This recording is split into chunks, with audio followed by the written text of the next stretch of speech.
Afternoon, Commissioner. Hey, Bev. We're not alone. I see. Hello, Michelle. Hi, Michelle. Hi there. Hi there. How are you? I'm How are you good. two? How are you, my friend? Fine, thank you. Michelle, where are you?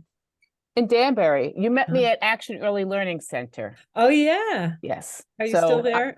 I'm at Community Action. We are the You are the oversight you program. oversee it, yeah. We're the CAP agency, and AELC is under us. Yeah, great.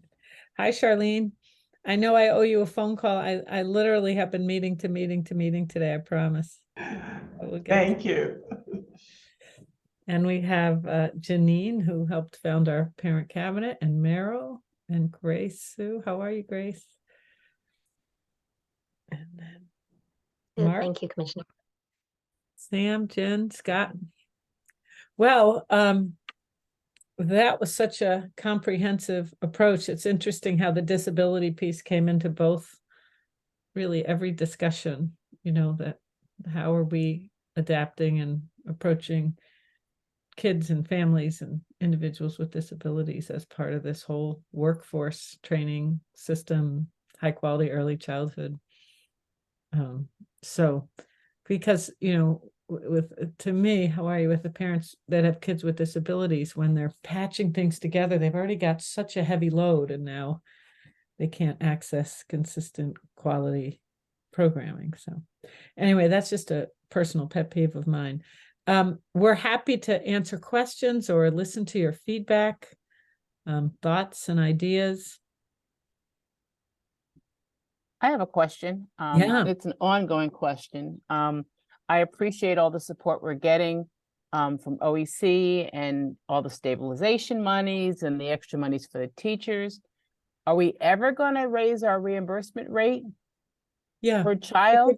It's a good question. That is in the Blue Ribbon Panel plan and in the current budget. So the infant toddler rates, and some of it depends on where you are in the state, but the infant toddler rates went up from about 9,000 a child to 13,500.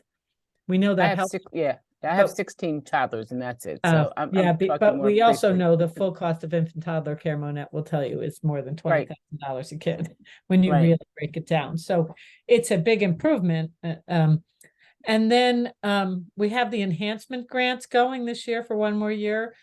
But then in the next fiscal year, the preschool rates go up 17% as well, which is just a long time coming to 10. I think it's 10,500 per kid. I want to get the number right, but I knew it was a 17% increase. So that's a start. And then what the Blue Ribbon Panel plan suggests is keep that going until that rate reaches the full cost of quality, which is year 5 of the 5-year plan. So that, the rates have not come up that much since 1997 when we started school business.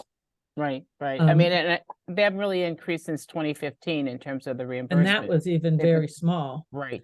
So these are much larger increases over the next 5 years built into the plan, depending on, how the plan is funded and passes the legislature, et cetera. So we're in a 1-year budget cycle that has a raise built in. I think the rubber will hit the road the next year budget cycle, because at this point there's a 17% increase. Can you keep that going for 4 more years to try to get to the full cost? I mean, 10,000 is great, but it's still not the full course. Still not the full cost. Yeah, it's better, but it's not enough. I would say it's helpful, but not sufficient, which has been everything we've done. I mean, it's been great to have this federal money. It was all helpful, but not sufficient when, you and Monette and others, you had to give your teachers raises and you've had to rely on some of the stabilization money for that. But then the stabilization money. The other piece coming out soon are the qualified workforce incentives, but I think state funded programs already have received those funds. This is the round, and it would be any new staff you have. This is a round that's going to non-state providers who haven't gotten the qualified workforce incentives yet. Yeah. So that's the other piece of funding still coming. But other questions that were like, spurred on by the blue ribbon panel or just in general. I'm now wearing a coat because I moved to my home where we still haven't turned on the heat. We're holding on. It's much warmer at work. I had a question about particularly Electric Boat, Southeastern Connecticut, the big childcare desert. Yeah. The tax credits that were proposed, the governor talked about how they sort of nobody's using them yet. And that doesn't surprise me because they haven't been around long enough. But it seems to me like there's still a jump between, okay, the credit is available to somebody actually saying, I'm going to invest some money in something to build a new facility, because it's not what they do. You know, I build parts for submarines that EB installs. I've got, 50 employees and 5 of them have little kids, and childcare is a problem for them. But I've also got, 7 or 8 people who are close to retirement who I want to hire some new young people. So I see it's a problem, but I don't run a childcare. I don't, it's like those kinds of, but it seems to me that if you had an intermediary like a LISC or I don't know, somebody else who could play the role with EB convening subcontractors to say, okay, look, here's this opportunity. None of us want to run childcare programs, but we could help make it happen. And somebody else who understands the development process, somebody else who understands how to operate a childcare center, that, we could put some money in that makes it possible to get the center built. And we can promise that we're going to provide some subsidy for our employees who are over the, who don't qualify for care for kids, and make it something that could actually come together. But it's not going to happen on its own. Yeah, I totally agree. And that's why we were meeting with Electric Boat today. And I think they're to the point where they're ready to be partners and bring funds to the table. And to your point, all business is really good now at saying that's not our business. So then they don't get into the business. Back when they were in the business, providers made much better money. Now they outsource it and they don't. But that is the line, that this isn't our core mission. So at OEC, we are, I think in Eastern Connecticut, it's such a challenging area that we're going to have to do some collaborative startup effort there. I think it's going to be different than other parts of the state. I don't think TriShare will work if we don't have more capacity. We really talked to them today about the family childcare incubator that over time keeps spurring additional capacity. In a more rural area, family childcare can overcome some issues like transportation and hours of care, easier to have extended care, early morning drop off at a family childcare home. And then really working with TVCCA, organization that's ready to expand out there. Who are the community-based providers now, and how can we partner with Electric Boat to help them get going? So I do think, Meryl, I'm totally, after looking at the data that Mark, you really helped us get that data. It's so qualitatively different than any other part of the state. The free market will not work for childcare. It's why no providers have stepped up, even though it's a desert. So you need community-based organizations that have trust, and then we're going to need some innovations, and it's going to take state investment and EB investment. We also talked to them about, in the Blue Ribbon Panel plan, one thing we didn't talk about is there community-based grants to help community-based providers partner with public schools to extend the day in ways that may be creative or unique. So to have a pot of funds, again, that would be targeted at childcare deserts and high need communities, because as families choose or need public school, maybe because of transportation or other things, would those schools let private providers in to help extend the day? That's been a challenge some places. So I think, that could really help with 3-year-olds through 10-year-olds who still need childcare. And that really came out of the hearings, that the community-based organizations kept saying the schools only do so much, but parents' work schedules are different. And so that's where that idea of the community-based grants, asking community-based providers to coordinate with public schools. The governor's really interested in using public spaces like public schools, community colleges, empty spaces that exist that the state owns, to try to help with all of this. And I don't know, Charlene, if you want to comment on that, but the schools are definitely doing a part of this, where 19,000 kids are in 3- and 4-year-old preschool in Connecticut that's providing some childcare for families. Thank you, Beth. And that's really why I'm over here, because I know we're so connected to the work that we're doing. We're working on K-entry. We're doing all these kinds of things out of the legislation. So wanted to know how we can foster stronger relationships, right? The school family community partnerships, really critical. So how best to do that? So I look forward to seeing those recommendations as well, and then to lean in with our school districts, because it truly is a win-win when you really think about it, for them to be engaged in this space. So open to being able to bring that to them and to engage their voices here. Yeah. Other questions or comments around childcare?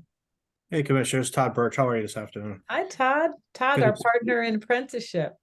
Hey, good to see you. And I as well join you as a hardy New Englander, not turning on that heat, not till after Halloween. That's a rule. So, that being said, and thank you for your not only your work, but the staff of OAC and starting to get the family childcare apprenticeship up and running. We're going to have hopefully some good announcements coming soon. All of us as a partnership.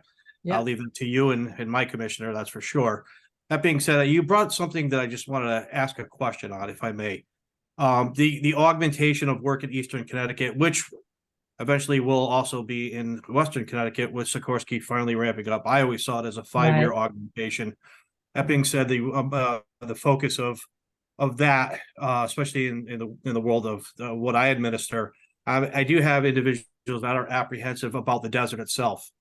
And by hearing what you had just stated about that little bit of missing time between perhaps 2:30 and 6 o'clock, has anybody done any quantitative analysis of need there versus what is preventing individuals from getting into the workplace? We all know that transportation and childcare are wildly epic issues and barriers that we all try to help people overcome. But this is the first time I've actually heard somebody state that there's a block of time. And has anybody weighed that? Not to pick a winner or loser, but what that need is to actually say, hey, we've identified a potential issue. Because I know for an absolute fact that a majority of, especially my female apprentices, that's very vital to if they're going to take a first job, first shift job, second shift job, what have you. But also take, the constant worry of that little bit of block of time. So I thank you for posing that, but I was wondering if there's anybody going to address that issue. Thanks. Yeah, Todd, thank you. I think we can do a better job of looking at the data around the school age care. The birth to 5 and the infant toddler issue probably consumed an inordinate amount of the time. But that said, we do know it's an issue. We do know it's a challenge. I know in my community, the mayor has called me because they're just have waiting lists. The schools only let X amount of space used for after school care. And so they're waiting lists at all the schools for that. And we know that's not just keeping women and some men out of the workforce, but it's hurting the reliability and productivity when they're at work. Our parent survey really showed, and Janine, you can feel free to chime in, from our parent cabinet perspective, but it really did show that, really up to age 8 or 10, childcare is affecting parents' job choices and limiting their job options. So it's not limited to birth to 5, but I think, Mark, I think Todd's giving a good suggestion. We should try to think about that after school need, and Audette on the panel may be able to, using Stanford as an example, give us a sense, but I know it's a problem, and it's sort of like, it's not as big a problem as the 0 to 5, because you absolutely can't leave a 7-year-old home, but parents are making choices to leave 8, 9, and 10-year-old kids home for an hour here and there because they have to, and that's not ideal. Yeah, Senator Wong. Okay, go ahead. Yeah. Go ahead. Oh, I'm sorry. I will always happily defer to Mark. Go ahead, Mark. Senator, I was just going to quickly just say one quick thing that was on the last topic, which is that we've also heard from businesses that as they try to bring people back in the workplace as opposed to working remotely, increase the number of days, they're running smack into the childcare issue. So it's not only an issue for school age, but even kind of less than school age. So Yeah. So Senator, great to see you. Yes, thank you. Great to see you, and Commissioner, great to see you. I have a two-part question, both of which that is something I'm very involved in. I welcome your insight and guidance. The first one is in regards to zoning for childcare facilities. It's been an ongoing battle, and it's one that I've kind of gone against the tide of my colleagues, because I understand there's such a critical, urgent need and a shortage. So what advice would you give in the ensuing discussions legislatively about zoning allowances in our communities to allow childcare facility? That is one part, the first part of the question. But the second part, should that occur, what burden does it place on your organization to ensure that standards are kept up, and compliance and safety standards and all the necessary requirements are in place should those organizations sprout out because they're allowed to establish in local communities? Senator Huang, you have been a problem solver on this issue. Like, I wouldn't say you go against the tide. You really try to listen to all sides, and you see this as a real barrier to childcare in communities. And last year, the legislature made progress on this issue. And there is in Stamford, this has been a big problem. And Senator Huang, obviously, maybe in some of your district too, where the zoning regs make it very hard to open a family childcare home or a group family childcare home. And we thought we had fixed the problem, but just today I was briefed that now that it's gotten through zoning, the building inspectors now have a problem with it. So we solved the zoning issue, and now the building inspectors are coming in at group childcare homes serve 12 kids. So it's a really nice little model for community-based settings. But now, even if now they're getting through zoning, and then the building officials are stopping them from the next step partly because of the way our regulations are written. So I think one of the Blue Ribbon Panel recommendations is to clear the path. And I think, Jen and Mark are on, who've been incredible help here. I think we need to broaden maybe what we're saying about not just model family childcare regs with group family childcare regs, but also look to remove barriers to them, because the landlords just say no way. And a lot of our family childcare providers are renting. And if a landlord just changes their mind and says no way, or, people complain to zoning and they lose their license, it's just impeding care. So you're really getting at a small issue, but one that's really going to hurt our next step if we don't get our arms around it. So I think the panel needs to take a deeper look at that. Well, it's not a small issue. It's a big issue, because it really is. In a lot of our suburban communities, there is a critical need, and some of the most challenging in regards to access is important. I mean, I've learned a lot from you on this. The second part of that question is, should that be more prevalent and more common and address the need? It puts incredible pressure on your organization, your department, to ensure that standards are kept up, and compliance and the high standards of care and protection for these children. We don't want cottage industries popping up that are just kind of taking in 2 or 3 kids and having no accreditation.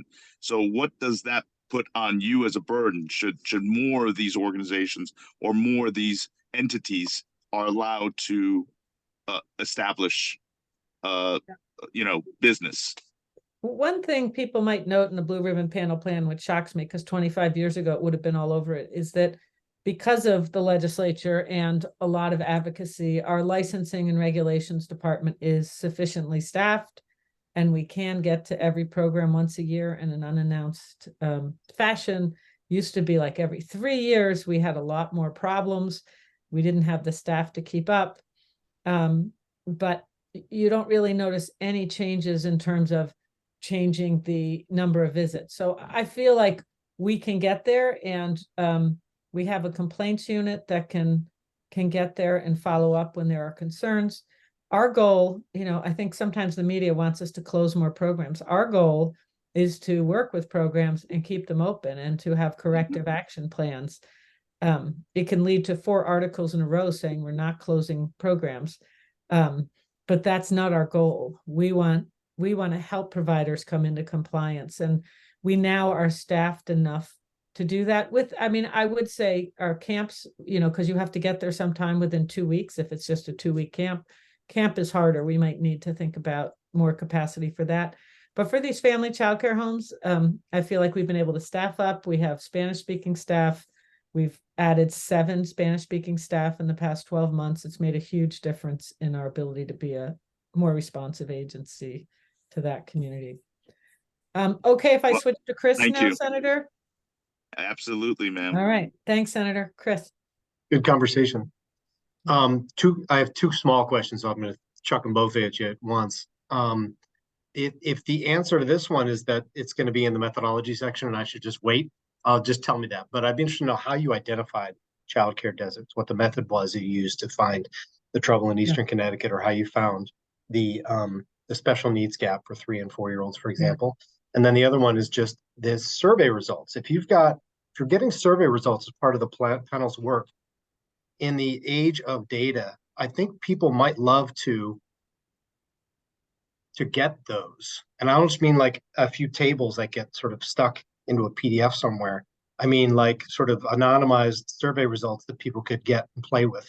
That might be of great interest. So just sort of a thought or a suggestion. Yeah, I think it's a good one. And when our data systems improve, we'll be able to put more of our just plain old de-identified data out there. We have a lot of data requests. So that's that. In terms of childcare deserts, there's a national organization. I think it's the Center for American Progress. Yep, I know their desert website. That has done this. But we did work, the team at SVP did additional work here and really looked at license capacity compared to number of children in that region based on census tracts. And even though Eastern Connecticut had looked like a desert before, when SVP did an analysis about shortages by region, it was just glaring. So that's really census data that we use for that. For the children with special needs, that is old-fashioned listening sessions. Okay. The parent cabinet brought us this as a concern.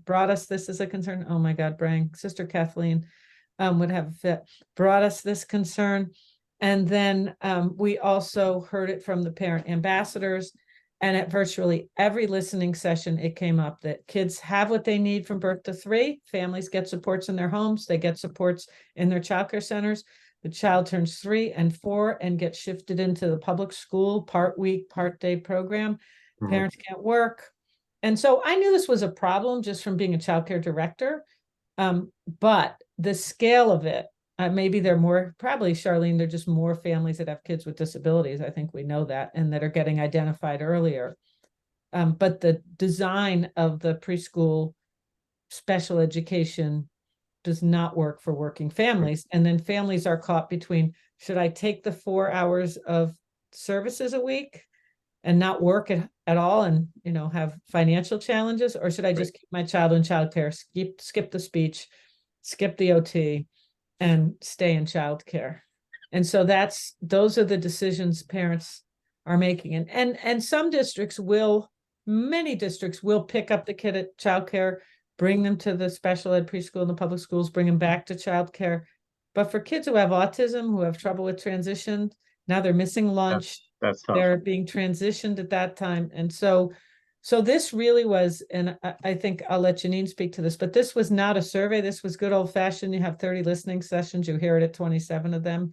And it's like, this is a problem. Yeah. I think that's the sample size you need. Yeah. That works.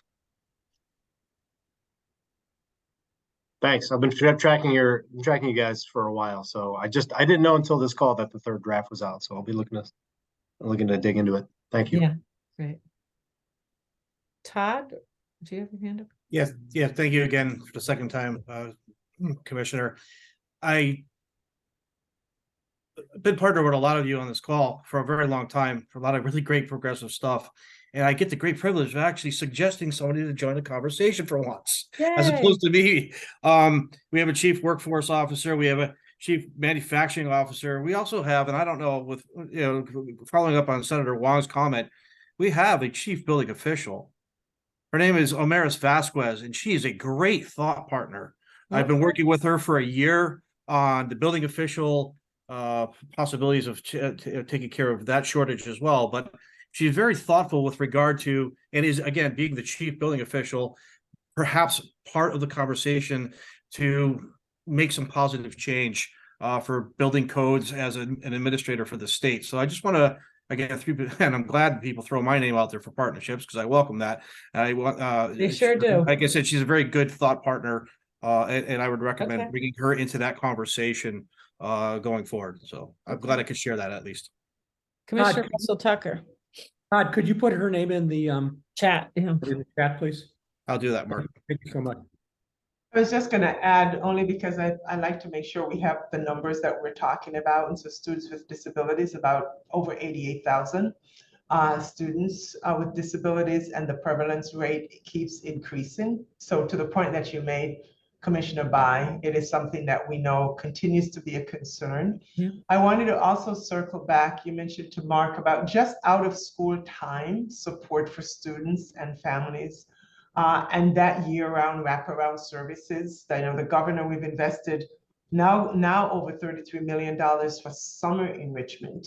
And we've also deployed resources for the out-of-school time or after school, which we actually wanted to see or incentivize districts working with community partners to do this work.